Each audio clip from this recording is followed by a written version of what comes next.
Okay, so I've been pretty impressed with this Sapphire Pro printer. I've done a couple of modifications that if people are interested in, I might post some videos on it. I'll just give you a quick overview. Obviously the major one, which I've done in a previous video, is upgrading it to the Duet Wi-Fi. But I've also modified the hot end slightly as well. Part cooling fans, they seem reasonably okay, and they do draw, I think, 0.1 of an amp, or maybe even 0.13. So the airflow might be reasonable from those from apart, but what it isn't good for is the hot end. So I've ended up, can't see it easily here, but cut the square out of the metal casing. It's got the logo on it. Cut that out completely, and I've put a very high flow 0.1, I think 0.15 of an amp, really high flow 40mm fan, and it's difficult to see. You might be able to see it from the underside.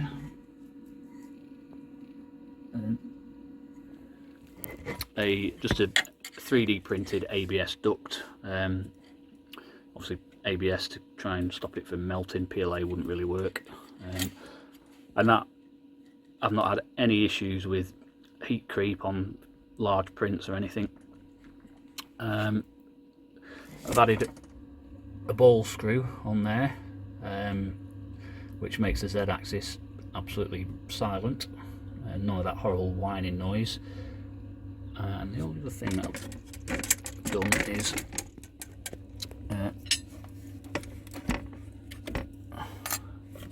a magnetic bed. So I've left the original bed as it is with the two trees sticker on, and what's under each corner is I can't remember, it's N56 or whatever, but they are neodymium magnets that are temperature resistant to 120 degrees, I think. And then I've got thin steel plate with, this is a sheet of ABS that I use, that ABS works quite nicely actually as a sheet of ABS as a bed adhesive. But I've also got ones with PEI on and all sorts, and those magnets are just nice and strong. There we go, and it holds that there. And if you're doing, you know, a really large print where there's perhaps a risk of it maybe snagging on the bed, I mean, it's pretty okay on here, but if it's right up here, there might be a bit of leverage and it could move the bed. So you can always put the couple of clips on as well. But what I do need to do now is I need a bit more height. So luckily I'm going to have a little bit of an issue with this stuff, but it shouldn't be too bad. And basically what I'm going to do is increase the height a bit, and I'll have to use, I don't know, maybe some wood or maybe even cardboard to do it actually, just to make up the gap in the plastic. So what I've done, I've not pre-emptied this, I'm just guessing that it's going to work. But some longer 12mm guide rods. So it's interesting, they're quite chunky, the guide rods in this. Support them, had to get them off eBay. So they're going to give an extra bit of height. And then from Ooze Nest, which aren't sponsoring this or anything, but it's just where I happen to buy the stuff from, I bought a 20mm cross-section aluminium extrusions, which they do drilled if you want. So it's drilled on both ends, which is great.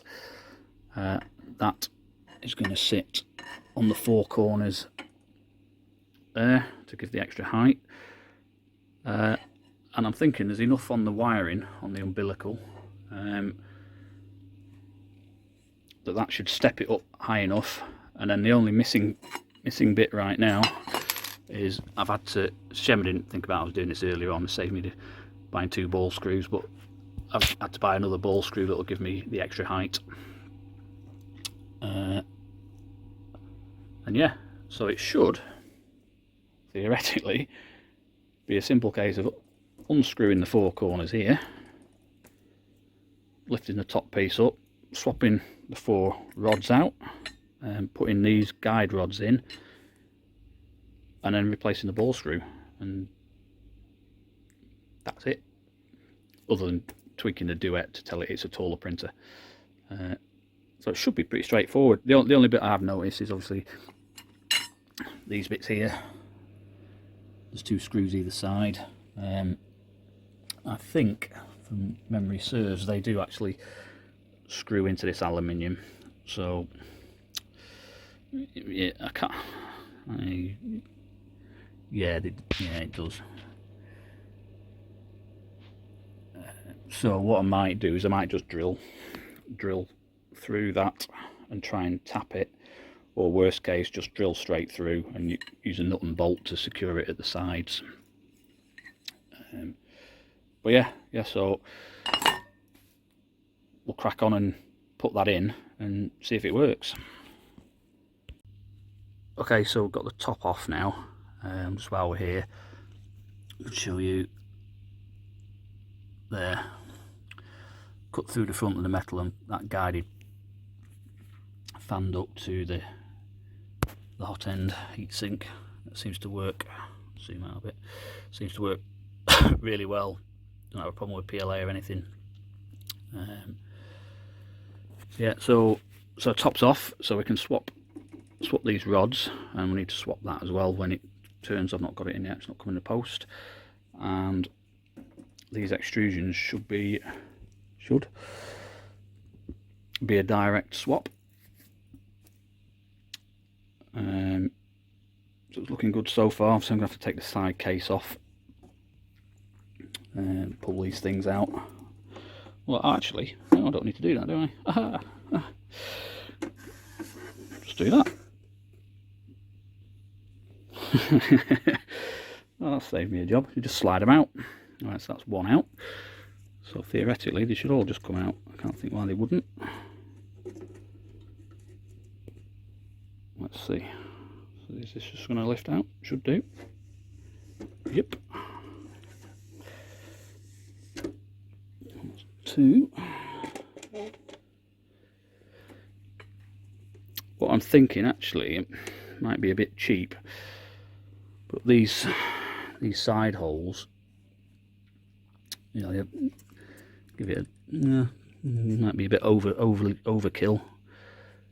But I might get away with not putting them back, especially because I've got these plastic sides, although obviously going to be a bit short now, but they give it, you know, some more structural rigidity.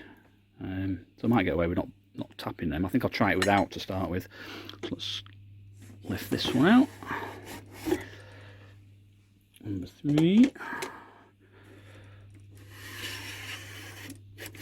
And then the door. Okay.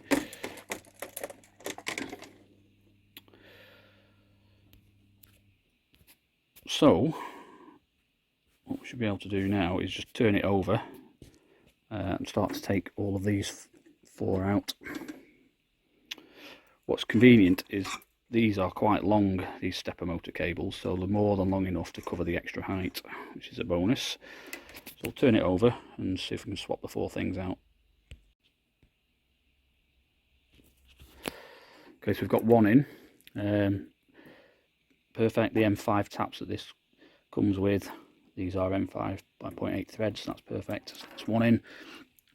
Let's say it's a simple case of take those 2 out, take the bottom screw out, slide the thing in, tighten it up. So I'm just doing that on this one now. So just undo that. I think that's done it. Just pull that out. There you can see where it's got the side tap-ins for the side screws. Get rid of that. And swap it for that. And then I'm going to I'll tighten it up, but not too tight, so we can put the line at the top and then start to tighten it all up. And probably not tighten it all up until we put the acrylic sheets and drop them back in. So yeah, just before we do the other, we'll drop one of these in. So I've got it, it's located in there. It's located in there, so it should just slide down. Yeah, put that into Oops. Get the top. Get the top two in.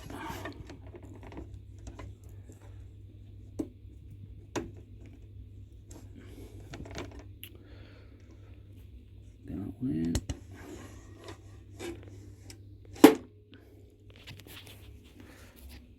There we go. So you can see the extra height I've gone for. So yeah, I mean, for a little bit of draft exclusion, it's going to have to be some cut plastic or cardboard. But yeah, that's pretty good. Let's do the other two legs. Okay, so that's all all four of those done. I can put in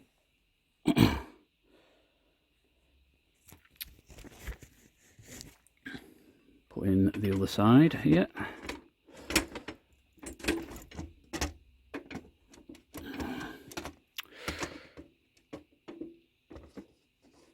That's one in. Put the camera down. Okay, so a little bit of fettling there with just making sure the wires weren't trapped and everything. So that's the four corners on. I think we'll just do a quick test now before we go too far. Make sure that there's enough cable to be able to put the top back on. So we'll just check that. Perfect. So that is more than enough.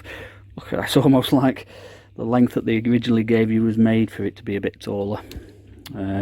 Probably even go, maybe. You probably go even taller again.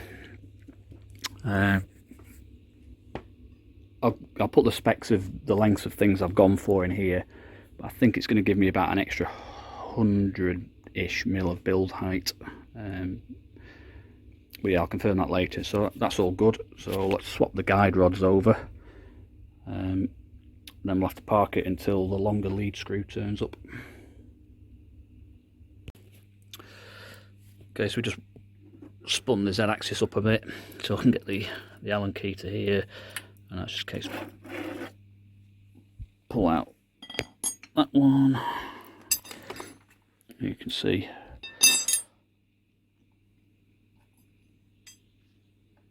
$400 I think I've gone for an extra $100 $500. That one's could do with a bit of a clean and a polish before it goes in, but this one I cleaned and polished, so it's fine. So we'll stick that in.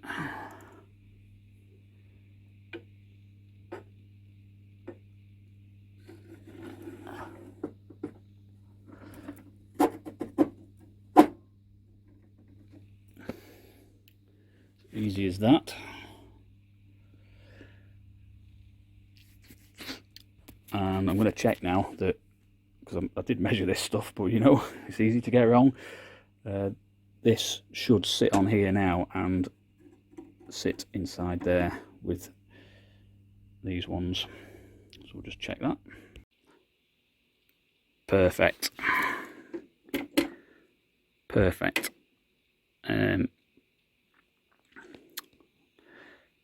Yep, so we'll put the other rod in, and then it's just a case of waiting for the longer ball screw to turn up. If you're interested, these ball screws, I'll post a link to on eBay. They taper down to an 8mm thing, and I've just put, this is an 8mm to 5mm stepper converter. The one I got with it, with the Saphire, was really tight and didn't seem to clamp very well, so I've swapped it for a different coupler. But you know, yours might be better and the clamp work, but mine was a bit temperamental. So yeah, so theoretically, if I just wind this back down to its minimum, just measure the build height that this has got now. That's as low as you're going to go with that. So I'll just get a tape measure and work out the build height. So there you can see build height, you know, roughly about 350mm, 360mm.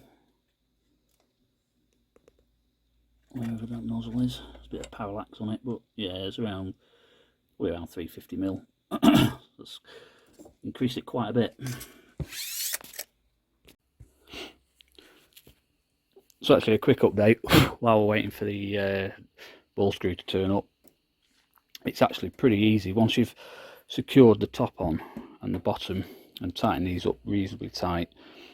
It's pretty easy just to drill with a, I can't remember what size drill I use now. I think it's either it's 4.5 mil. I'll have to double check, but I think it's 4.5 mil drill. Just use these slots as a guide and pilot them through the aluminium. You can drill straight through to the other side.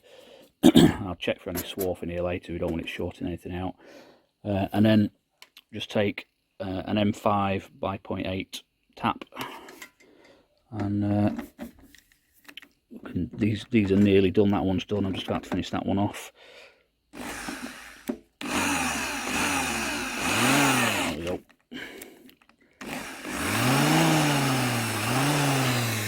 And just tap the holes, and it makes it pretty straightforward to put all these back in, just for that added rigidity. Cool. So like I say, we're just waiting for the ball screw now, because the Z-axis is going to come up pretty short right now, and it's certainly not going to trigger the BL touch on the head. So yeah, as soon as that turns up, we'll fit it and then done. Okay, so I've got the ball screws arrived now in the post, so we can fit that and should be able to test to make sure it all works. After the previous segments of the video, I did end up doing these. It turned out to be quite easy. Drilled and then tapped them, and then 5 by 0.8. So put all those on there as well. It's quite easy when they're done in situ. Very easy just to drill through and then put the bolts through.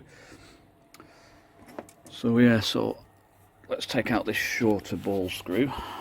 I've just held in these two screws here, which I've loosened already. So we'll take them out, and then we'll put the other one in. Also, obviously, to get it out, it's secured in at the bottom as well onto the stepper. So we'll just undo these grub screws. Undone. That's undone. And I should be able to lift the whole thing out now. There we go. And the build platform will slam down hard unless you take this out carefully. Like that. You can see it's going to drop down quite quickly. There we go.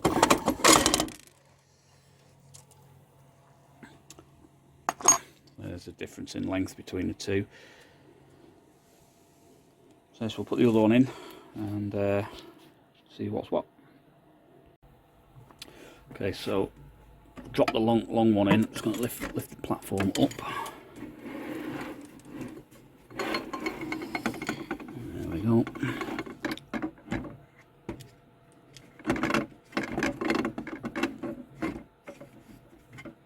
Should. That's just a bit of fiddling. Should be able to get it. There we go.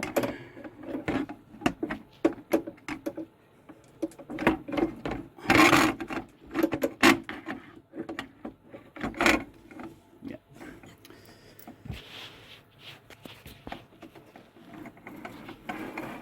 So that's now on, and I'll just secure the moving bearing part to the platform. Okay, so this bushing's secured now, the ball screw's in. See there's a little tiny bit of clearance there. Bit more luck than judgment on that, but what I'd have just ground the shaft down if needed. What I might do longer term is put a top bearing on here as well. You know, perhaps secure the cased bearing onto here, and just to stop the top wobbling around a bit. But that's all on and secure, so I just need to do the bottom bit up here now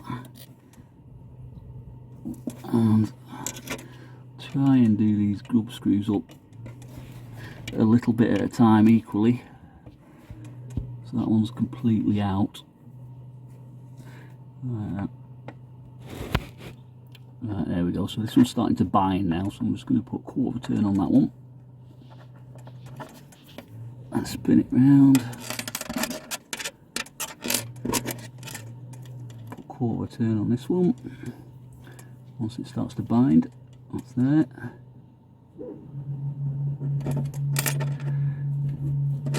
And a bit of a turn on this one. And a little bit more. Turn on that one. Oop.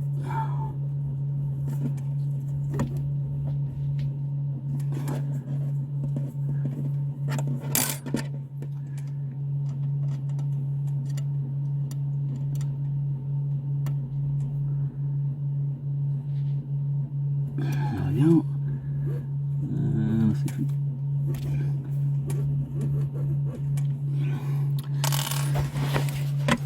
So if we check the top now,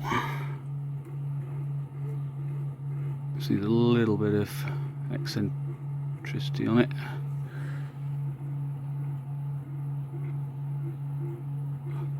Not a massive amount.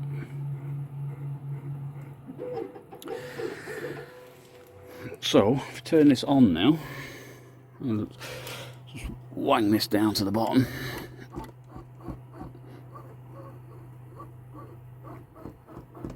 That's so smooth.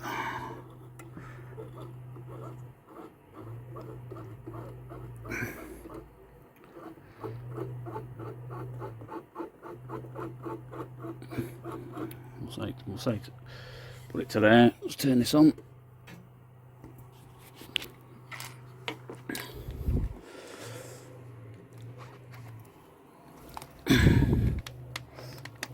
Power lead's always good.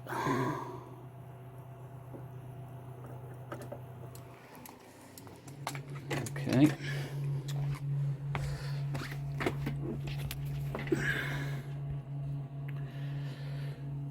I'll just go on to the Duet Wi-Fi.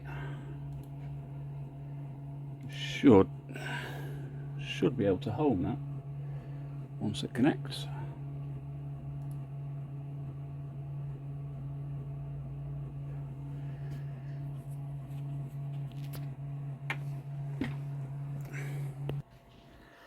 Okay, so the Wi-Fi is connected now, so we'll just run a home, and I think there's probably enough there for it to home properly.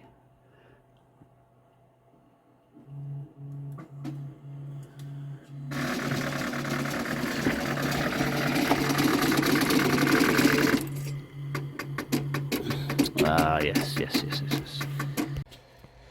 Okay, it's connected up now. And we should be able to just do a home.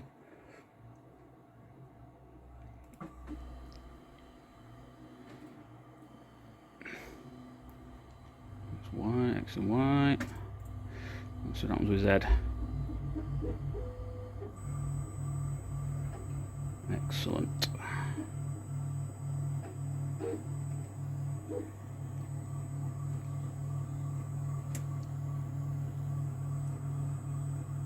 There's enough wire on everything, the bed wires, seemingly.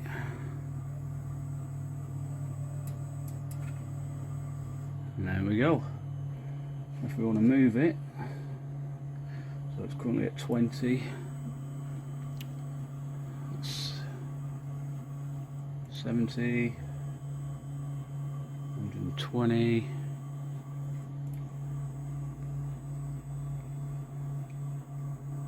70, 220,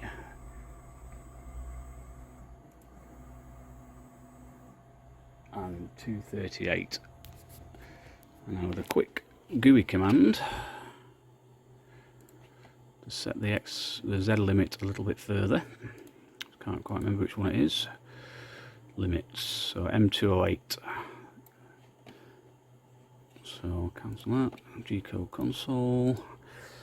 M208 Z. We'll go for 370. That will now allow me to go a bit further. 288. We'll go a bit smaller chunks now. 313. Let's go with fives. 318. 323. 328. 333. Maybe another 5. 338. 343. 348. 350. 355. Not much more now, I don't think.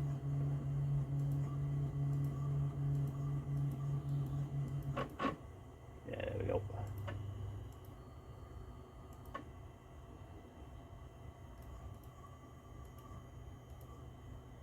So I've got 358 of build height. I've just backed it off a little bit. Pretty good. Okay, yeah, so I think a conservative height, so we're not fouling on anything, would be 350 build height now. So we need to do that properly. So dive into config.g, find the axis limits and change that Z limit to 350. Save that. And we will reboot in a minute. So the only other thing that we need to do is the home all. Let me just check this. So yeah, it calls home X, it calls home Y within this function. But for Z, because I haven't specified anything, it will run the home z.g. So let's edit that. What we need to make sure is when it's going to home,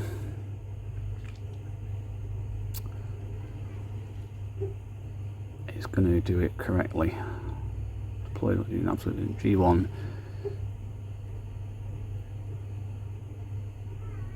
I think we're okay.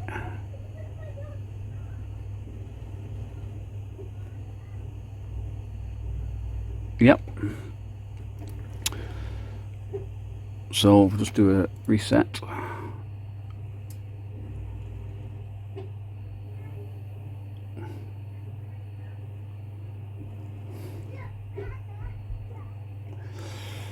And so if we run a home now, it should go all the way to the top.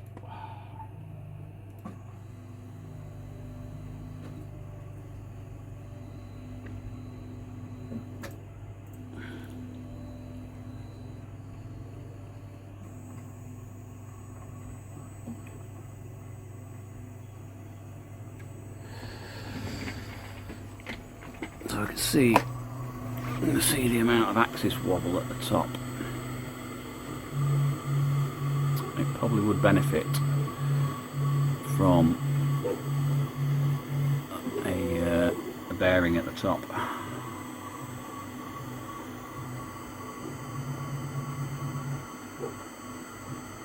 Let's see, so this should now hit the probe. Perfect. And there you have it. Sapphire Pro converted to 350mm build height.